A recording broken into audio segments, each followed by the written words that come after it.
Bonjour à tous et bienvenue, j'espère que vous allez bien. Pour ma part, ces derniers jours, même cette dernière semaine, c'était assez intense et il y a eu des mémoires entre guillemets négatives qui sont remontées et qui ont dû être transmutées, donc ça demande toujours un travail au niveau énergétique. Et c'est pas toujours, c'est pas du tout confortable. En même temps, quand on sait qu'on le fait j'allais dire en confiance et en conscience, ça permet d'adoucir un petit peu, même si c'est pas forcément toujours évident. Mais aujourd'hui, on est le 31 décembre 2020 et j'ai senti que voilà, il y avait un passage aussi à un autre niveau. Donc au niveau énergétique, il y a vraiment des phases parfois, peut-être que vous le ressentez, des phases de contraction, où on a l'impression qu'on est dans des énergies très mentales, à ruminer, à ce que... Voilà, il y a quelque chose comme un disque rayé ou quelque chose qui veut sortir, qui est là, qui est latent. Et puis, on fait ce travail en conscience, de regarder et d'observer et, euh, et de mettre une certaine intention. Et, euh, et à un moment donné, ça se dissout, ça part. Et là, il y a comme une libération qui se fait. Donc au niveau énergétique, je parle beaucoup au niveau énergétique parce que moi, c'est comme je ressens les choses, je les ressens beaucoup dans mon corps. Donc il y a quelque chose de beaucoup plus léger et une ouverture, un espace qui se fait. Et c'est vrai que pour moi, comme je travaille beaucoup avec les états de transe, puisque c'est quelque chose qui est naturel et que j'utilise moi, et voilà, c'est ma façon d'appréhender les choses. Donc, euh, et donc, il y a ces énergies qui viennent, qui sont des très belles énergies, et, euh, et qui font que tout d'un coup, vous sentez qu'il y a une genre de délivrance ou de libération qui se fait. Et là, aujourd'hui, c'est comme si et à chaque fois, c'est comme si on passe à un autre niveau. Alors, on peut sentir qu'on vibre à des fréquences plus élevées, puis tout d'un coup, il peut y avoir euh, quelques pas en arrière, ou en tout cas une petite descente, à nouveau pour retravailler un petit peu dans certaines vibrations, dans certaines fréquences. Et puis après, quand le travail est fait, hop, à nouveau, on élève à nouveau la fréquence. Euh, c'est pas qu'on émet l'intention d'élever la fréquence, c'est que ça se fait du moment que le travail est fait, ça va se faire tout seul. Et là, il y a, en tout cas pour moi, c'est toujours un état de transe, de réceptivité très particulier où justement il y a ces connexions qui se font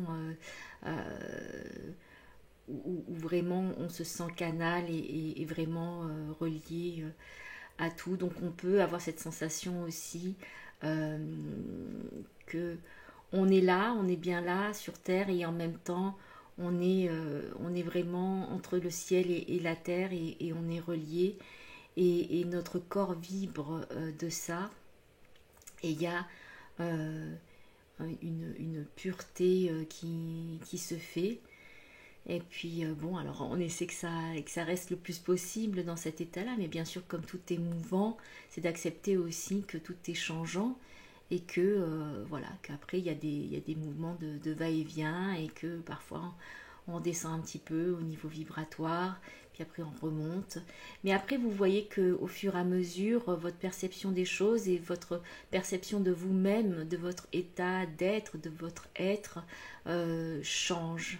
Donc, euh, donc je dirais que là, il y a, en tout cas moi, j'ai senti aujourd'hui un grand changement au niveau des énergies. C'est vrai qu'hier, il y avait la pleine lune aussi. Alors, c'est vrai que je fais pas des vidéos sur nouvelle lune, pleine lune, de toute façon c'est des cycles, mais évidemment que tout influence. Et, et là, je sens qu'il y a une harmonisation qui se fait malgré ce qui peut être perçu à l'extérieur et qui ne serait pas encore tout à fait aligné ou tout à fait congruent. Mais à l'intérieur, il y a vraiment une paix qui s'installe. C'est pas qu'on se sent toujours en paix, mais c'est de sentir qu'il y a une paix à partir de laquelle on peut, j'allais dire, acter, agir, acter. Et c'est vrai que là, dernièrement, pour moi, quand il y a ces énergies qui viennent, ces mémoires un petit peu négatives, qui sont un peu basses, qui reviennent, l'intention, c'est de revenir, de me reconnecter, si je peux, à cet état, à cet espace de paix. Parfois, c'est pas évident. Il ne faut pas s'en vouloir de ne pas y arriver. Mais c'est l'intention qui est émise. Alors, je sais pas, je vous raconte tout ça, je ne sais pas pourquoi. J'ai reçu aujourd'hui, j'avais commandé un jeu de cartes qui s'appelle Les cartes de l'enfant intérieur de Isha Lerner et Marc Lerner. Et puis voilà, je me suis un peu offert ça pour cette fin d'année. Et puis j'ai trié quand même les cartes. Alors j'ai pas eu le temps encore de lire le livre, de regarder vraiment toutes les cartes en profondeur. Et puis je me suis dit j'allais faire une transmission de messages avec ces cartes. Et c'est drôle parce que j'ai dû... j'en ai choisi certaines, je n'ai pas pris le jeu tout entier, j'en ai choisi certaines. Et là, c'est comme si... J'ai pas trop compris pourquoi, mais bon, maintenant, je comprends pourquoi. C'est très... Enfin, c'est même la première fois que je fais ça. De trier comme ça et de ne pas prendre tout le jeu de cartes. Et je crois que c'est peut-être... ça serait que il y a certaines choses que le message serait qu'il y a certaines choses qu'on n'emporte pas avec nous. Donc il y a certaines choses que vous allez trier et que vous n'allez pas emporter avec vous pour pouvoir commencer la nouvelle année. Et justement, il y a ce tri qui s'est fait de ce que vous n'avez plus envie, que vous ne voulez plus, voilà. Et donc, ça se fait sans vraiment d'hésitation. Donc voilà. Donc, comme je dis, tout est métaphorique. Alors, c'est vrai que là, la métaphore est passée à travers le tri des cartes. Donc, au niveau énergétique, ça a déjà dégager certaines choses. Ça ne veut pas dire que les choses voilà, qu'on a laissées n'ont pas servi et ne nous servent pas encore.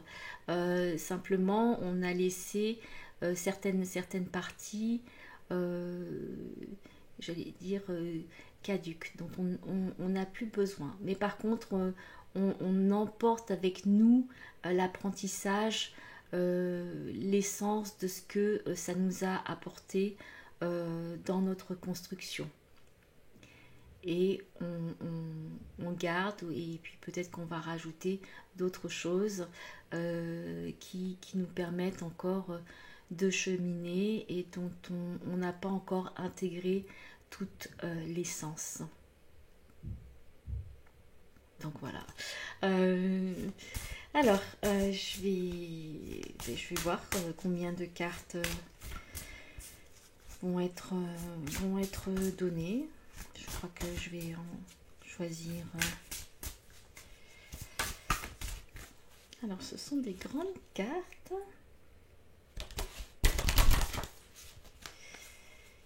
Et puis...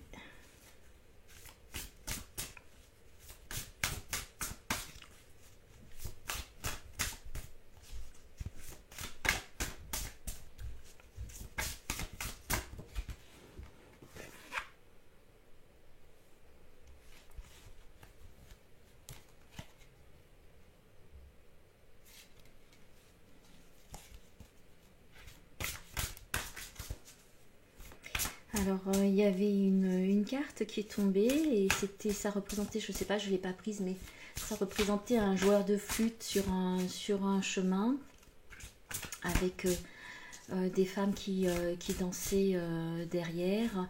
Alors, c'est vrai que, je sais pas, je ne l'ai pas prise, mais en même temps, ça me rappelait le joueur de flûte de Brême. Et donc, je ne sais pas si vous connaissez l'histoire. Alors, si je m'en souviens, il y avait dans une ville une invasion de rats. Et en fait, on ne trouvait pas la solution pour s'en débarrasser. Et est apparu un joueur de flûte qui a dit je peux vous en débarrasser, mais après il faudra me donner une récompense. Alors je me souviens plus très bien de l'histoire, mais et puis les habitants de la ville ont dit oui, on te récompensera. Et donc je sais pas si c'est de Hamelin ou de Brême, c'est drôle ça. Et, Et puis donc il joue de la flûte et puis il sort de la ville et il emmène tous les rats suivent le son de la musique et donc il va jusqu'à un lac et il emmène donc le son de la flûte, il emmène tous les rats vers dans l'eau et où il se noie. Et quand il retourne dans la ville, tout le monde est content, mais quelque part on le rejette. Et donc là, il n'est pas rétribué par rapport à ce qu'il avait demandé et puis par rapport au travail qu'il a effectué pour la communauté. Et donc, en fait, il va jouer de la flûte et il va entraîner au son de la flûte tous les enfants de la ville. Alors là, ce que je ne sais pas, c'est, je suis en train de me demander, parce qu'on me montre ces images, mais je ne sais pas s'il va jusqu'à faire que les enfants se noient ou si les habitants de la ville le stoppent et puis le récompensent. Donc il faudrait que j'aille relire. Vous pouvez aussi lire de votre côté ce conte. Et qu'est-ce que ça veut me dire? Parce que c'est vrai que de toute façon, ce que je raconte, je le raconte parce que ça vient comme ça, donc il y a toujours quelque chose qui est sous-entendu en dessous. Que je raconte l'histoire de façon juste, enfin comme telle qu'elle a été écrite, ou de la façon dont on me le dit maintenant, c'est que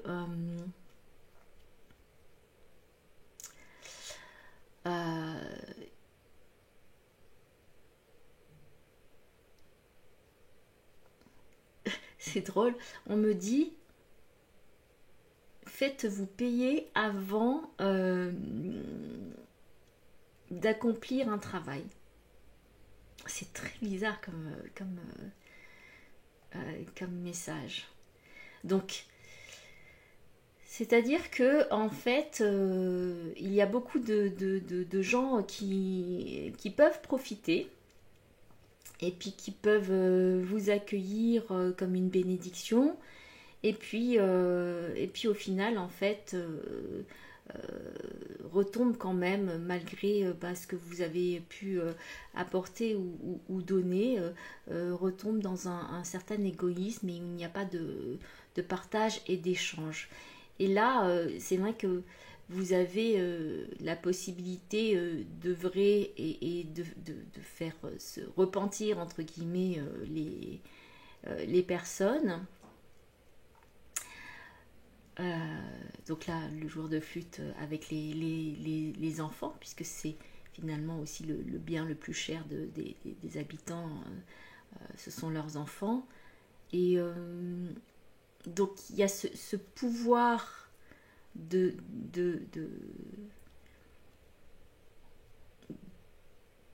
je dirais de rendre un peu, c'est ce qu'on dit, pour œil, dent pour dent.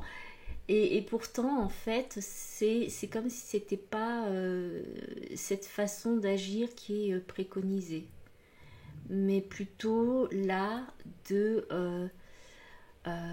vous savez vos compétences, vous connaissez vos compétences, vous pouvez les proposer, mais si vous attendez d'être rétribué d'une certaine façon à la fin, c'est peut-être pas le cas. Donc à ce moment-là, ou ça sera peut-être pas le cas, à ce moment-là, ça serait de demander à l'avance la rétribution. C'est très étrange. Mais bon, voilà, je vous dis comme ça vient. Peut-être pour certains d'entre vous, ça va parler. Je ne sais pas dans quelle situation, dans quelle... voilà, parce que là, c'est assez énigmatique pour moi aussi. Et puis, je ne vous ai pas montré la carte. Je ne sais pas pourquoi. Alors, je vais... c'est un peu étrange. Alors là, on a cette carte qui vient. Et cette carte, elle évoque le magicien d'Oz avec Dorothée et ses souliers rouges. Et puis il y a ce voyage, cette traversée qu'elle a faite, hein, cette traversée dans elle-même, pour se connaître, pour reconnaître en fait dans ce voyage toutes les formes d'elle-même.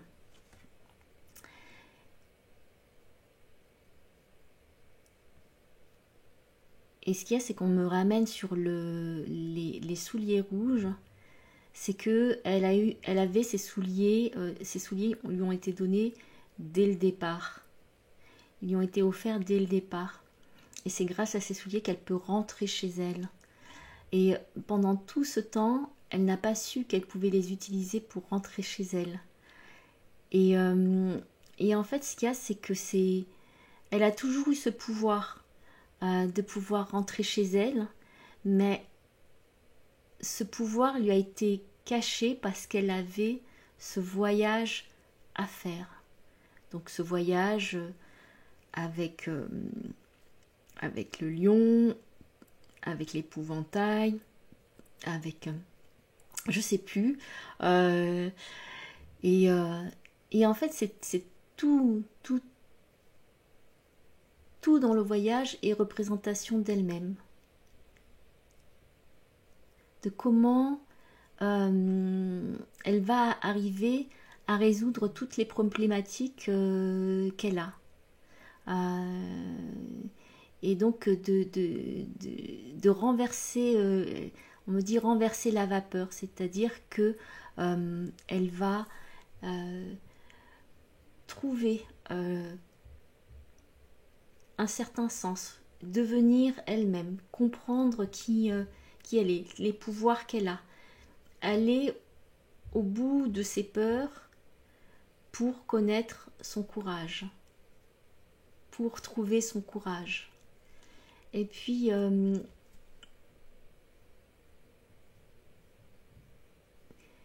savoir que en fait l'aide extérieure qu'elle cherchait dans ce magicien qui aurait pu l'aider à retourner chez elle, ou en tout cas qui aurait eu la solution, aller chercher à l'extérieur n'est qu'une illusion. Et en même temps, je dirais, c'est vrai qu'on dit souvent aller chercher à l'extérieur n'est qu'illusion puisque on cherche à l'intérieur. Mais moi je crois que il y a ce mouvement parfois qu'on est obligé de faire ou qui est nécessaire de faire, d'aller vers l'extérieur pour revenir vers l'intérieur. Et donc c'est vrai qu'on dit souvent aller à l'intérieur de soi. Oui, c'est vrai, on va à l'intérieur de soi. Mais qu'est-ce qui fait qu'on peut aller à l'intérieur de soi? C'est parce qu'on a été parfois à l'extérieur de soi et qui nous ramène à l'intérieur de soi. Donc il y a ces mouvements de va-et-vient qui sont là et finalement où c'est pas ni bien ni mal, c'est un mouvement qui se fait. Et c'est en fait, on est témoin, on devient plus on devient conscient, plus on devient témoin de ce mouvement que là, oui, alors là, on va chercher à l'extérieur. Mais on sait que de chercher peut-être vers cet extérieur nous ramène, va nous apporter à l'intérieur de nous. Et qu'en fait, l'intérieur et l'extérieur, c'est perméable. Donc c'est de pouvoir expérimenter la dualité dans sa non-dualité. Et pour expérimenter la dualité dans sa non-dualité, c'est cet acte ou cette posture de témoin de ce qui se passe et de cette transcendance qui se fait. Mais la compréhension que cette dualité n'est pas opposée à la non-dualité. Elles sont ensemble, comme en fait tout est ensemble. Ce qui pourrait paraître séparé n'est pas séparé.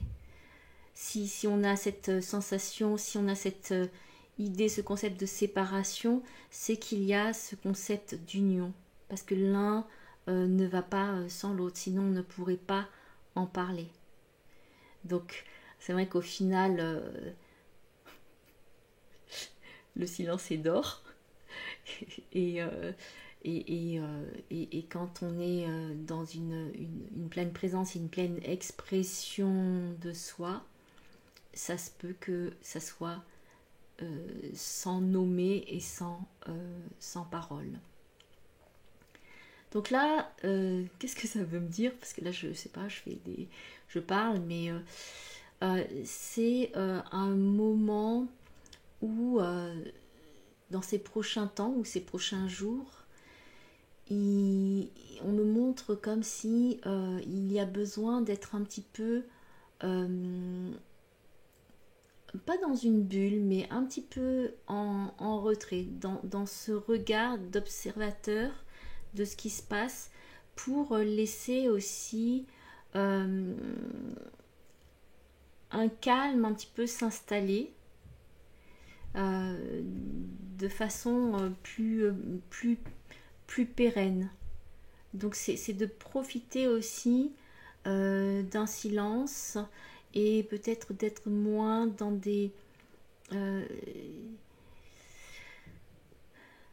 aspirations extérieures, tout en sachant que s'il y a des aspirations extérieures qui viennent, peut-être c'est de pouvoir trier ces aspirations extérieures et d'en sélectionner certaines où vous sentez que cet extérieur va vous permettre de vibrer votre intérieur. Donc il y a ces énergies qui sont là, qui sont pas forcément... je vais pas vous dire que ce sont des énergies faciles et puis que 2021, waouh, c'est super. Alors ça, il y a du mieux. Et il y a une élévation de fréquence. Alors, pour certains, ça se fait depuis un certain moment et puis c'est graduel. Pour d'autres, c'est un peu plus, voilà, ça, ça va être un petit peu plus soudain et peut-être plus compliqué à vivre. Mais il y a toute une progression qui se fait et,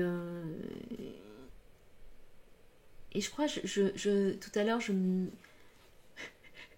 me disais, en fait, je me demandais, mais là, aujourd'hui, que me dit mon âme? Que me dit mon âme? Alors, parfois, en fait, notre âme nous parle, mais pas forcément sous forme de mots, puisque notre âme, c'est nous aussi. Et on a besoin, en tant qu'être humain, parfois, avec notre mental, d'avoir certaines choses. Et, et en fait, je vais terminer par ça, c'est qu'elle m'a dit... ce qui m'a été présenté, c'était c'est le mot espoir. Donc, comme dans la boîte de Pandore, ce qui reste dans la boîte de Pandore, c'est l'espérance. Donc, peut-être qu'il est à nouveau temps d'ouvrir la boîte de Pandore en n'ayant plus peur, puisque de toute façon, toutes les calamités sont déjà sorties. Et donc, c'est de pouvoir ouvrir à cette espérance qui est restée parce que la boîte a été refermée quelque part trop tôt. Donc, ouvrez cette boîte de Pandore sur l'espérance. L'espérance qui, bien sûr, a une connotation plus divine que l'espoir, mais que ce soit l'espoir ou l'espérance, je vous laisse sur ces deux mots et qu'ils puissent vous nourrir. Je vous embrasse de cœur à cœur. Cette vidéo était un petit peu bizarre, mais c'est pas grave. J'espère que ça vous apportera certaines pistes, certaines clés. Et puis j'étais heureuse de ce partage avec vous. Je vous embrasse de cœur à cœur et je vous dis à très bientôt.